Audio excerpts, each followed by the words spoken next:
Hello, this is Victor at StoryMercedes.com. This video is for Rich in Maryland and 1999 S320 Mercedes W140 door locking pump.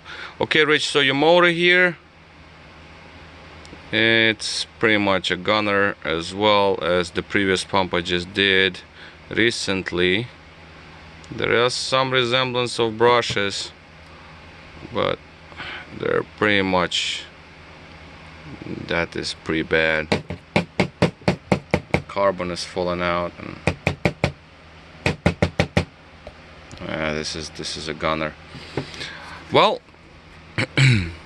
now all is said and done. Vacuum pressure shut down. So let's do door locks first. I'm gonna show you pressure vacuums on door locks. So these are switching circuits, so for that reason I had to block some off. I'm gonna test it only on the trunk, which is fine. So we just need to know our pressures and vacuums. Pressure is on a little on the higher side. I guess your vanes are really good, but I had to readjust it slightly, so to bring it down a bit, this is a little bit over the limit, but it should still work. Vacuum, as you can see, goes over 0.5. This one goes to 0.8. But you know, it is what it is. It's just the vanes. There is nothing I can do about that. That's just a wear and tear, but yours is really not worn by any means. Very strong. Excuse me. Next circuit will be our headrests, the rear headrests, and trunk release. First we're gonna do trunk release. For the trunk release, I'm gonna have to close the unlock with my finger. That's pressure, but I have to close this down because when you release the trunk, obviously it has to unlock first. And vacuum will be created with rear headrest release. As you can see, we had over 0.5 on vacuum on this very port. This is your multifunctional port. It just goes both ways.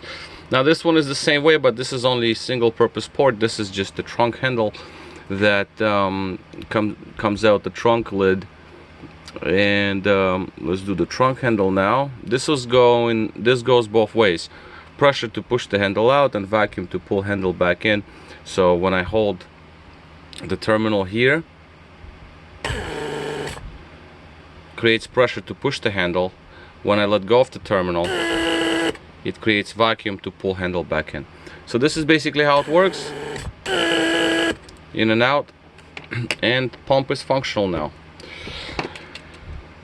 And I'm also doing the test on, like I said before on previous videos, at 12.5 volts, just because I want to do the test when voltage is just a battery voltage, not the 14 volts when 13.5 volts when the car is running, because you unlock your car when the engine is off. Let's just see if this one even turns. First I have to lower the voltage to somewhere about 7. Just want to see if this motor is by any means any kind of sign of life, because this was pretty bad. Yeah, it tried, and that's it. Let's just change the polarity because it's bidirectional. I'm just curious, but no, but by the look of it, I mean, yeah, this is a gunner.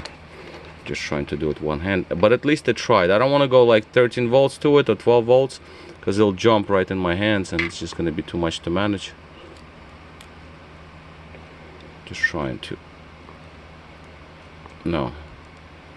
Motor's turn. If I maybe help it a little bit, let me just spin it a bit. Maybe I'll get some good contact points to make contact. But anyway, I mean, it's just no question. The previous motor I did recently, oh man, that thing was even worse. But this one right here is no better really, but that one was really bad. Yeah, I think it did try. No. Well, anyway, we did the right thing here. Okay, the pump is ready to go. Motor is a gunner, and it's ready to be mailed out. Okay, I'll talk to you guys soon. And this is Victor at RestoreYourMercedes.com. Thank you for watching.